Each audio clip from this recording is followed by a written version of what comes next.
Hello everyone, good evening. Welcome to GK by Gurjeet ma'am YouTube channel. कैसी चल रही है आप सभी की प्रिपरेशन? आई होप अच्छी चल रही होगी और ऐसे ही आप हार्ड वर्क करते रहेंगे तो डेफिनेटली आपका एग्ज़ाम, कोई भी आपका एग्ज़ाम हो तो वो क्रैक होगा।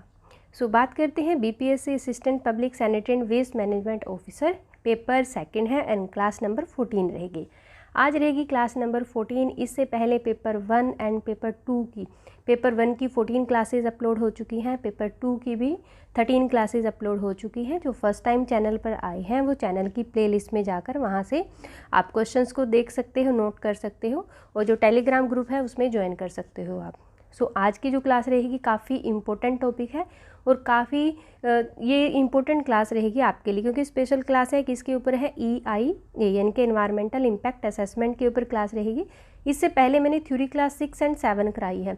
अगर आपने उन दोनों क्लासेस को अच्छे से देखा है, समझा है, थ्योरी क्लास 6 एंड 7 को, सो आज के जो टेस्ट रहेगा इसमें आपको किसी भी तरह की कोई प्रॉब्लम नहीं आएगी अगर आपने अच्छे से देखा है।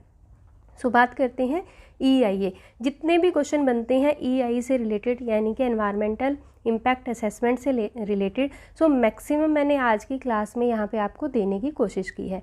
सो क्लास को आपने अच्छे से देखना है, सुनना है और एंड तक जुड़े रहना है आपने। ये आपका प्रैक्टिस सेट है। आपको जो क्वेश्चन दिए जाते हैं आपने उसका आंसर देना है कमेंट सेक्शन में। सो स्टार्ट करते हैं। फर्स्ट क्वेश्चन इज़, पर्यावरण प्रभाव आंकलन यानी कि EIA प्रक्रिया के दौरान उठाए गए कदमों का सही क्रम निम्नलिखित में से कौन सा है? Which one among the following is correct order of steps taken during the process environmental impact assessment? Option A है स्कोपिंग, स्क्रीनिंग, जन सुनवाई, EIA पर्यावरण मंजूरी जारी करना। यानी कि scoping, screening, public hearing, EIA issue of environmental clearance. Option B है स्क्रीनिंग, जन सुनवाई, स्कोपिंग, EIA पर्यावरण मंजूरी जारी करना। ऑप्शन सी है स्क्रीनिंग, स्कोपिंग, EIA जन सुनवाई, पर्यावरण मंजूरी जारी करना। एंड ऑप्शन डी है स्क्रीनिंग, EIA स्कोपिंग, जन सुनवाई, पर्यावरण मंजूरी जारी करना। ऑप्शन ई है इनमें से कोई नहीं, उपयुक्त में से एक से अधिक। यानी कि डी की अगर हम बात करते हैं, स्क्रीनिंग, पब्लिक हियरिंग, स्कोपिंग है, EIA issue of the environmental clearance. And option C है screening, scoping, EIA public hearing issue of environmental clearance. Option D है screening, EIA scoping, public hearing issue of the environmental clearance. Option E है none of the above and more than one of the above. Yes, जल्दी से answer दीजिए comment section में।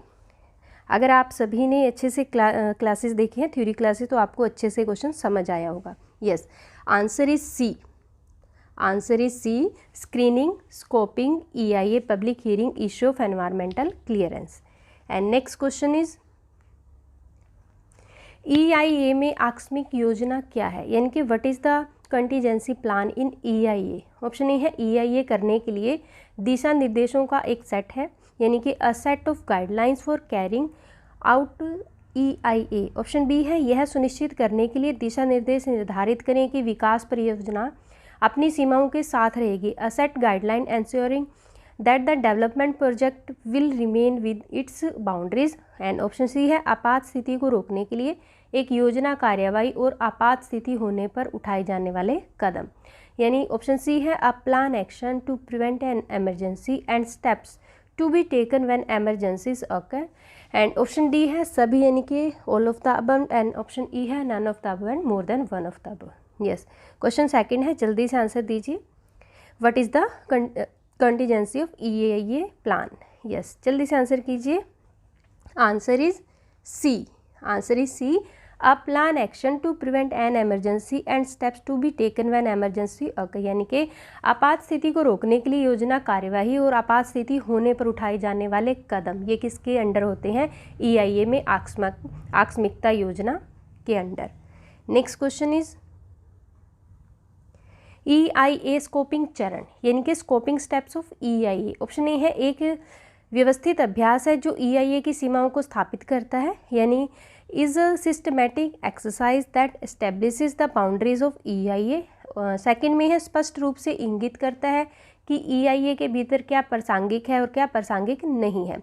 Clearly indicates what is relevant and what is not relevant with in EIA। And third में है संपूर्ण EIA प्रक्रिया के लिए योजना, कार्य योजना के रूप में कार्य करना, यानी कि serve as a work plan for entire EIA process. And choose the correct option. Option A में है only second and third. And option B में है first, second and third, option C में है only 1 and second, and option D में है fourth and only third, and option E है none of the above and more than one of the above. Yes, quickly answer me in the comment section. सभी students comment section में answer देने की कोशिश कीजिए। Yes, answer is B, answer is B, यानी कि first, second and third. Next question is मिलान सूची 1 एंड 2 में दिए गए कूट से सही की पहचान कीजिए। ऑप्शन यानी कि ए में है पर्यावरण आधार रेखा एंड विकास कार्यवाही, सी में है शमन उपाय एंड डी में है समीक्षा। और इधर जो फर्स्ट में EIS एक व्यवस्थित मूल्यांकन है, प्रभावों से बचें, कम करें और उपचार करें, एंड थर्ड में है परियोजना का औचित्य एंड फोर्थ में है पर्यावरण की वर्तमान और भविष्य की स्थिति की स्थापना। यस, मैच कीजिए फर्स्ट एंड सेकंड को, जल्दी से आंसर कीजिए। ऑप्शन ए में है fourth, third and second and first, B में है ए में आएगा थर्ड, बी का है फर्स्ट, सी का है फोर्थ एंड डी का है सेकंड, एंड सी में है ए थर्ड है, बी फर्स्ट है, सी सेकंड है एंड डी फोर्थ है। डी में है ए सेकंड है, बी फर्स्ट है एंड सी में आएगा आपका फोर्थ एंड डी में आएगा थर्ड, एंड ऑप्शन ई है none of the above and more than one of the above. Yes, question number 4 है, जल्दी से आंसर कीजिए। ऐसे क्वेश्चन काफ़ी आपको देखने में मिलेंगे एग्जाम में। यस, जल्दी से आंसर कीजिए। Answer is A, answer is ए, यानी कि अगर हम बात करते हैं पर्यावरण आधार रेखा, पर्यावरण आधार रेखा यानी इसमें आएगा फोर्थ, मैच क्या होगा फोर्थ से, पर्यावरण की वर्तमान और भविष्य की स्थिति यानी कि establishment of present and future state of environment. And next हम बात करते हैं बी, बी का थर्ड रहेगा, इसमें बी में आता है हमारे पास डेवलपमेंट एक्शन, एंड इसमें थर्ड में क्या आएगा हमारे पास, थर्ड में आता है परियोजना का औचित्य यानी कि rational of the project. And next हम बात करते हैं सी की, सी का रहेगा इसमें थर्ड। अगर सी की बात करते हैं शमन उपाय यानी कि मिटिगेशन मेजर, इसमें आपका सेकंड ऑप्शन में जाएगा, प्रभावों से बचे, कम करें और उपचार करें। एंड नेक्स्ट है डी, डी का इसमें फर्स्ट रहेगा यानी कि समीक्षा, समीक्षा यानी कि रिव्यू, और इसमें क्या रहेगा systematic appraisal of EIA। And next question is वन्यजीव संरक्षण अधिनियम 1972 के अनुसार भारत में दुष्ट जानवरों को चोट पहुंचाने की अनुमति जारी करने का अधिकार किसे है?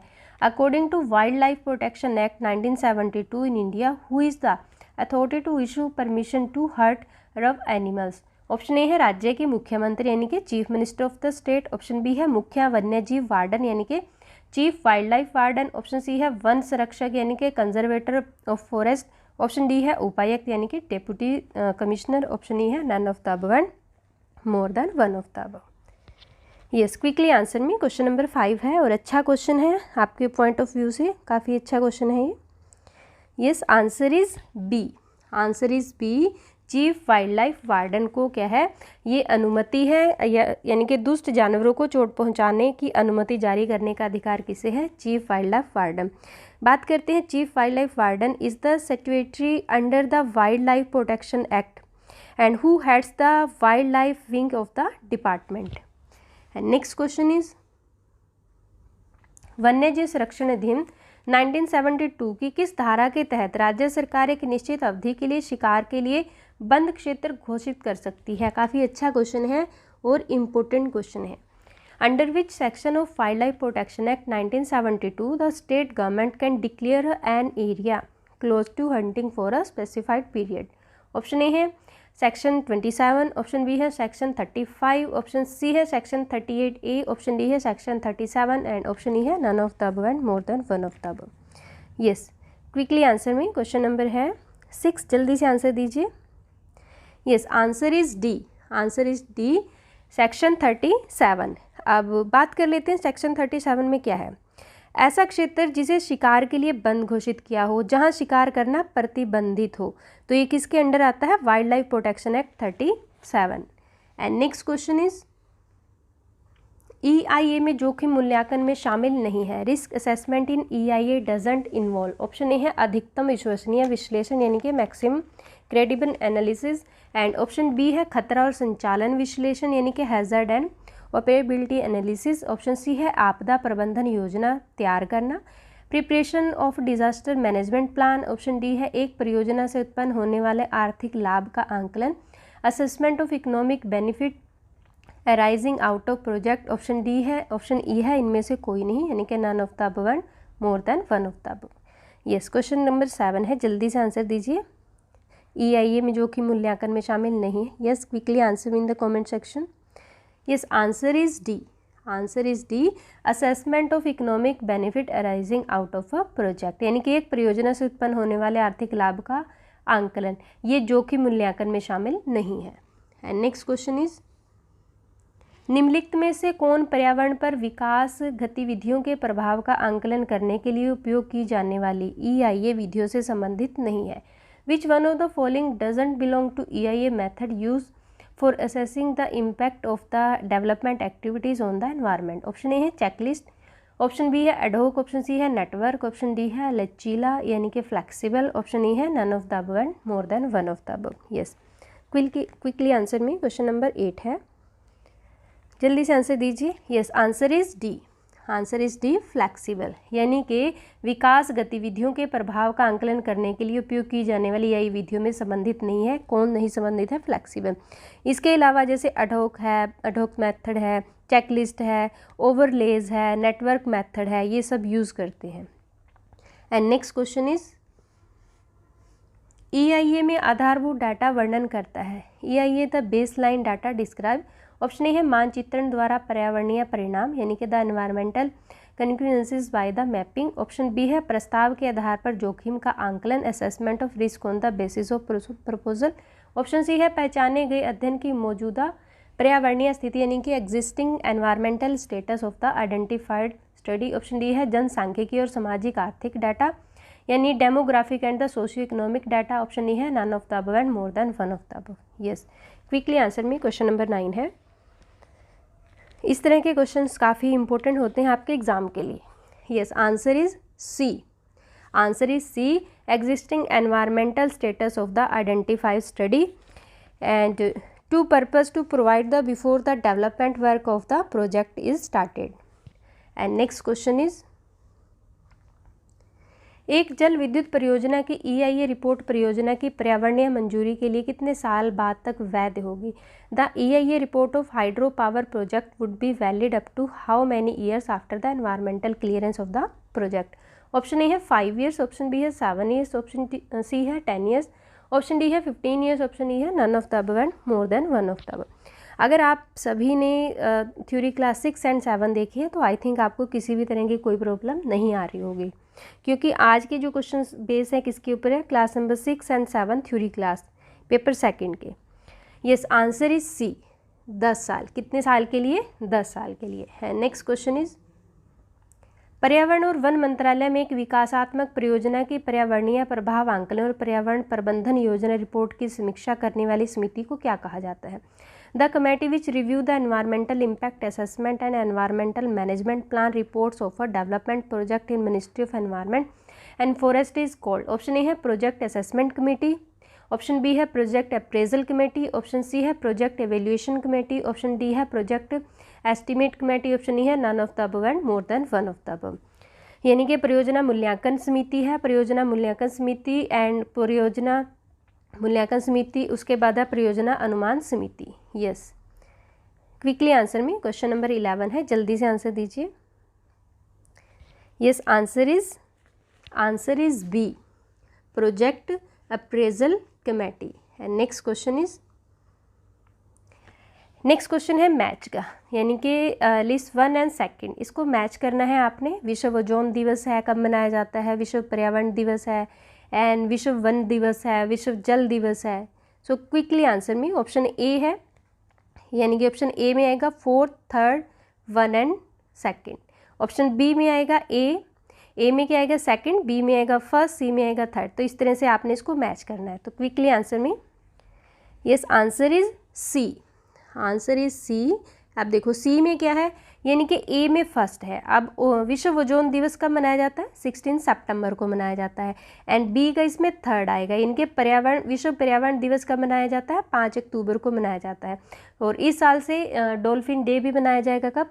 5 अक्टूबर को। एंड 3rd की अगर हम बात करते हैं इसमें आएगा आपका सी में आता है सेकंड, यानी कि विश्व वन दिवस कब मनाया जाता है 21 मार्च को, और विश्व जल दिवस कब मनाया जाता है। यस, जल्दी से आंसर कीजिए। आई थिंक यहाँ पर जो आएगा 29 की जगह आएगा 22, यहाँ पर आएगा 22 मार्च को सेलिब्रेट किया जाता है world water day. And next question is, खनन परियोजना के लिए पर्यावरण मंजूरी देने के लिए मान्य अधिकतम अवधि क्या है। काफ़ी इंपॉर्टेंट और अच्छा क्वेश्चन है आपके एग्जाम के लिए, और मैंने स्पेशली मेंशन भी किया था थ्योरी क्लास में से। What is the maximum period valid for granting environmental clearance यानी कि EC for mining project. Option A है 20 ईयर्स, ऑप्शन बी है 25 ईयर्स, ऑप्शन सी है 30 ईयर्स, ऑप्शन डी है 35 ईयर्स, ऑप्शन ई है none of the above and more than one of the above. Yes, question number 13 है, जल्दी से answer दीजिए comment section में, और वीडियो को एक बार लाइक और शेयर कर दीजिए सभी अपने फ्रेंड्स में, अपने ग्रुप्स में। Yes, answer is C 30 years के लिए। And next question is, EIA में प्रभाव मूल्यांकन प्रक्रिया के लिए सही और अनुक्रम कौन सा है। Which is the correct and sequence for the impact assessment process in EIA। Option A में है description of environment, identification of impact, prediction of the impact and evaluation of impact and identification of mitigation needs. And option B है identification of impact, prediction of impact and description of the environment, evaluation of the impact and identification of mitigation need. Option C में है description of environment and identification of mitigation needs, identification of impact, evaluation of impact, prediction of impact. Option D है identification of mitigation need and identification of impact and the prediction of the impact, description of the environment and the evaluation of the impact। and option E में है none of the above and more than one of the। ऐसे जो question होते हैं आपको अच्छे से समझ के करने पड़ते हैं, तो इन क्वेश्चंस को ध्यान से कीजिए। यस, क्वेश्चन नंबर 14 है, जल्दी से आंसर दीजिए। Answer is A, answer is ए, यानी कि पर्यावरण का विवरण, प्रभाव की पहचान की जाती है, एंड यानी कि कितना प्रभाव पड़ेगा यहाँ के एनवायरनमेंट पर, प्रभावों की भविष्यवाणी, बैड इफ़ेक्ट पड़ेंगे, गुड इफ़ेक्ट पड़ेंगे, क्या कुछ वहाँ के आसपास के लोगों के ऊपर इसके इफ़ेक्ट पड़ेंगे, प्रभाव का मूल्यांकन। अब प्रभाव का इसमें मूल्यांकन किया जाता है, इवेल्युएट किया जाता है कि कितना यहाँ पर प्रभाव पड़ेगा। समन आवश्यकताओं की पहचान करना यानी कि identification of mitigation need. And next question is, checklist की एक खामी है। A drawback of checklist is, option A है प्रारंभिक विश्लेषण एंड स्केलिंग चेकलिस्ट में उपलब्ध है, preliminary analysis is available in scanning and the checklist. Option B है चेकलिस्ट बहुत सामान्य या अपूर्ण है, चेकलिस्ट आर टू जनरल और इनकम्प्लीट। ऑप्शन सी है चेकलिस्ट विशेषज्ञों को उपलब्ध कराने के लिए जानकारी को संरक्षित करती है, यानी कि checklist summarise information to make it available to expert. Option D है पारिस्थितिक तंत्र कार्य को भार विधियों से स्पष्ट रूप से समझा जा सकता है, यानी कि ecosystem function can be clearly understood from waiting for the methods. And option D है इनमें से कोई नहीं, यानी कि none of these and more than one of the above. Yes, question number 15 है, जल्दी से आंसर कीजिए। चेकलिस्ट की क्या खामी है, क्या कमी है। Yes, answer is B, checklist are too general और incomplete. And next question is, Bharat ने पर्यावरण अधिनियम के तहत 1994 में अपना पहला EIA मानदंड अधिसूचित किया गया था। India notified it's first EIA norms in 1994 under the environmental act. Option A है जल नियंत्रण अधिनियम 1974, यानी कि वाटर कंट्रोल एक्ट 1974, प्रदूषण नियंत्रण अधिनियम 1981, पॉल्यूशन कंट्रोल एक्ट 1981 एंड पर्यावरण संरक्षण अधिनियम 1986 के तहत, यानी under the environmental protection and 1986। And option D है उपरोक्त सभी, all of the above, and option E है none of the above and more than one of the above. Yes, question number 16 है, जल्दी से आंसर दीजिए। Yes, answer is C, under the environmental protection act 1986। और इसे हम क्या बोलते हैं, इसे अम्ब्रेला एक्ट भी बोला जाता है। किसे, 1986 के। और किसके लिए पास किया था, water, air and land and other the interrelationship. And the act identify MOEF as the nodal agency in the pollution control. And next question is, किस प्रकार की परियोजना के लिए EIA की आवश्यकता होती है। Which type of project require an EIA। Option A है समुदाय यानी कि कम्युनिटी, ऑप्शन बी है खनन और खनिज विकास परियोजना यानी कि mining and mineral development project, option C है आउटडोर मनोरंजन, एंड ऑप्शन डी है सामुदायिक कुओं का विकास यानी कि development of community wells, option E है none of the above and more than one of the above. Yes, question number 17 है, जल्दी से आंसर दीजिए। आई थिंक ये क्वेश्चन आपको पता होना चाहिए। Answer is B.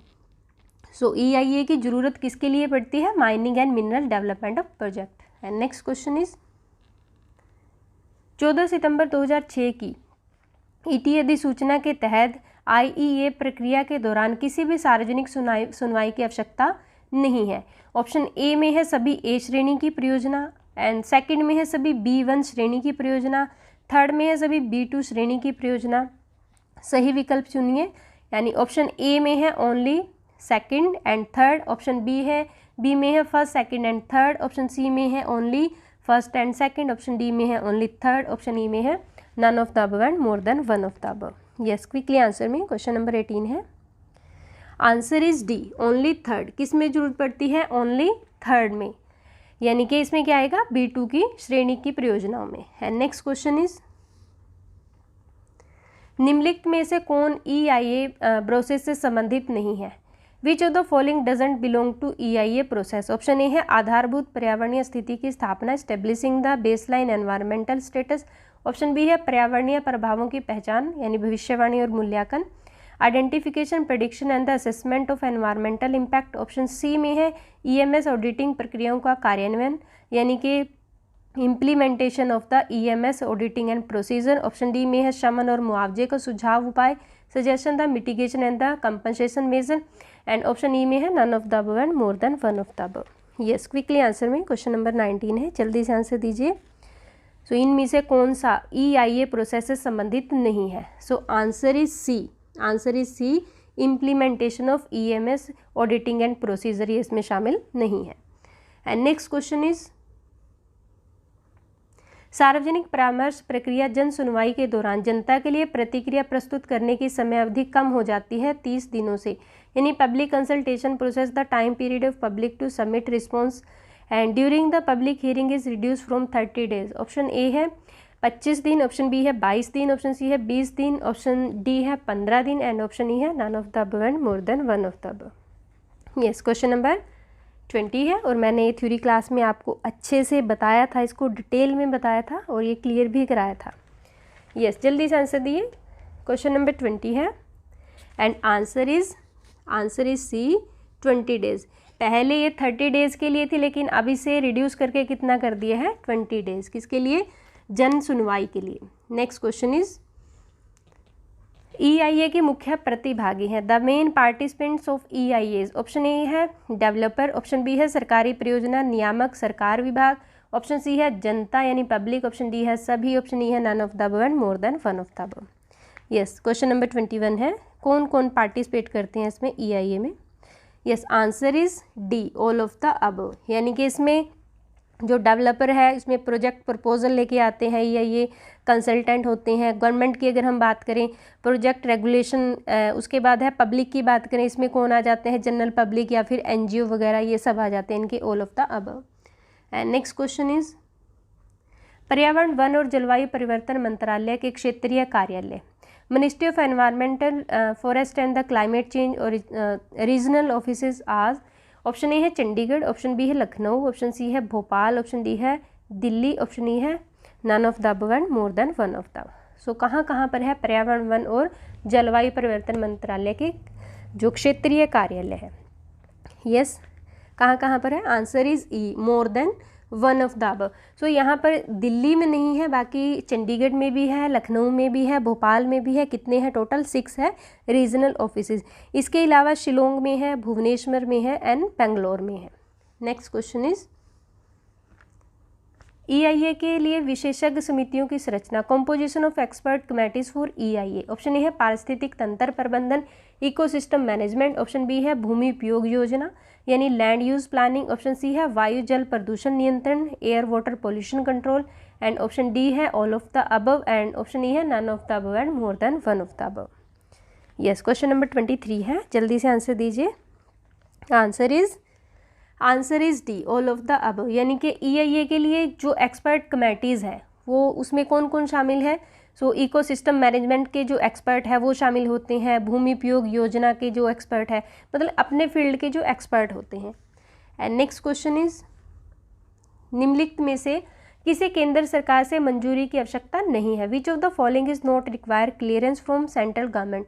Option A है खनन, ऑप्शन बी है thermal power plant, option C है infrastructure of CRZ, option D है परमाणु ऊर्जा प्रयोजन के nuclear power project, option E है none of the above and more than one of the above. Yes, quickly answer me, जल्दी से आंसर दीजिए। किसे केंद्र सरकार से मंजूरी की आवश्यकता नहीं है। So answer is E none of the above, यानी कि इनमें से केंद्र सरकार से मंजूरी की आवश्यकता नहीं है। इन सभी को मंजूरी की आवश्यकता है, माइनिंग के में भी, थर्मल पावर प्लांट में भी, इंफ्रास्ट्रक्चर CRZ में भी और न्यूक्लियर पावर प्रोजेक्ट में भी। एंड नेक्स्ट क्वेश्चन इज, किस प्रावधान के तहत पर्यावरण, वन और जलवायु मंत्रालय भारत सरकार द्वारा पारिस्थितिक संवेदनशील क्षेत्र घोषित किया है। Under which provision ecological sensitive area is declared by the ministry of environment, forest and climate, government of India. Option A है पर्यावरण संरक्षण अधिनियम 1986 यानी environment protection act 1986, option B है वायु प्रदूषण की रोकथाम और नियंत्रण अधिनियम 1988, prevention act and control of air pollution act 1988, option C है पर्यावरण संरक्षण अधिनियम 1986, environment protection act 1986, option D है वन अधिनियम 1927 यानी कि फॉरेस्ट एक्ट 1927, ऑप्शन ई है none of the above and more than one of the above.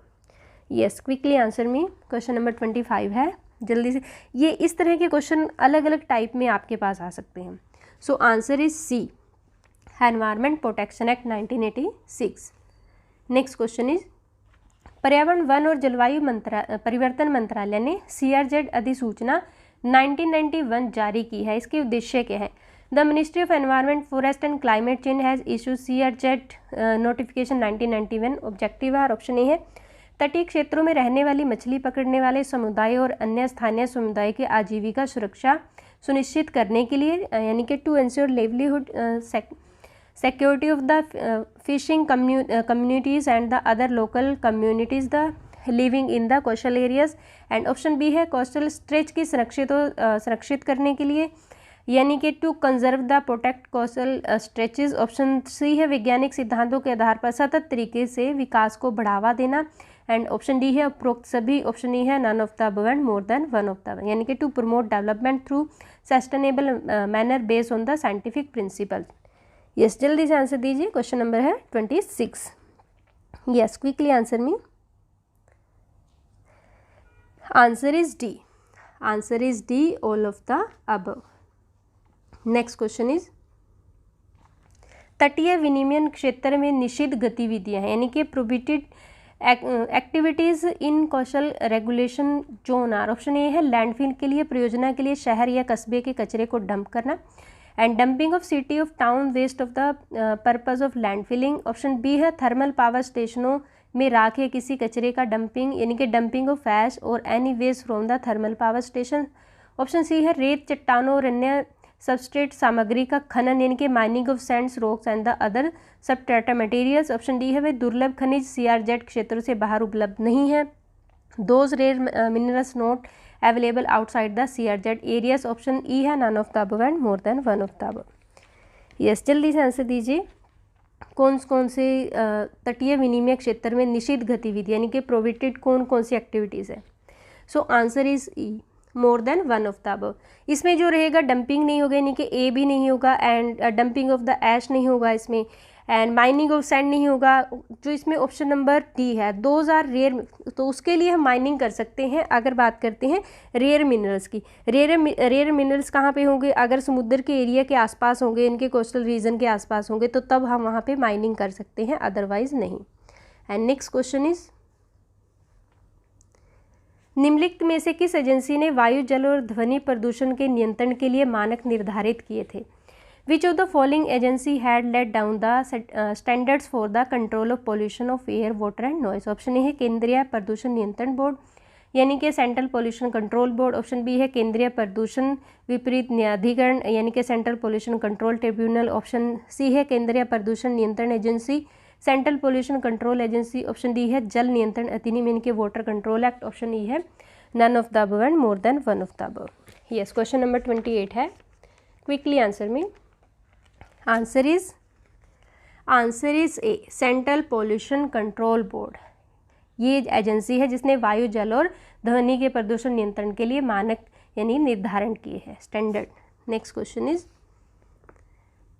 जैव विविधता सम्मेलन के लिए पहला पृथ्वी शिखर सम्मेलन कहाँ आयोजित किया गया था। क्वेश्चन काफ़ी इंपॉर्टेंट है और काफ़ी अच्छा क्वेश्चन है आपके एग्जाम के लिए। इस तरह के क्वेश्चंस आपको एग्जाम में देखने को मिलेंगे। First earth summit for the convention of biological diversity was held at. Option A है Dehradun 1992 Bharat.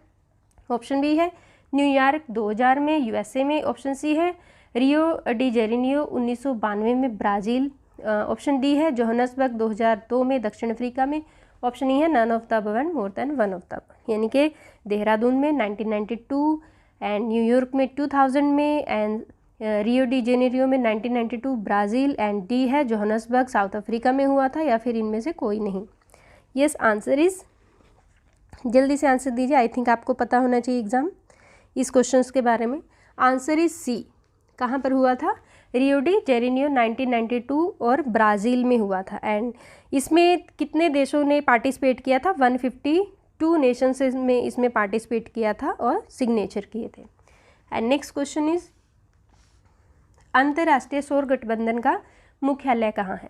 Where is headquarter of international solar alliance? Option A है मुंबई। ऑप्शन बी है नोएडा। ऑप्शन सी है गुरुग्राम। ऑप्शन डी है बेंगलुरु। ऑप्शन ई है none of the above and more than one of the above. Yes, question number 30 है, जल्दी से answer दीजिए। Yes, answer is C. Answer is C, Gurugram. और गुरुग्राम कहाँ पर पड़ता है? हरियाणा में पड़ता है। अंतर्राष्ट्रीय सौर गठबंधन का मुख्यालय कहाँ पर है? गुरुग्राम में है। सो ये थे आज की वीडियो के 30 मोस्ट इंपॉर्टेंट क्वेश्चन, और किसके ऊपर बेस्ड थे? EIA के ऊपर बेस्ड थे। और मैंने मैक्सिमम EI से रिलेटेड क्वेश्चंस इसमें आज की वीडियो में देने की कोशिश की है। तो वीडियो को अच्छे से देखिए, समझिए, जो की पॉइंट बताए जाते हैं उनको नोट कीजिए। सो वीडियो को ज़्यादा से ज़्यादा शेयर कीजिए। चैनल पर नए हैं तो सब्सक्राइब कीजिए and press the bell icon, जिससे नई नई वीडियो की नोटिफिकेशन आपको मिलती रहे। Thank you, thanks for watching.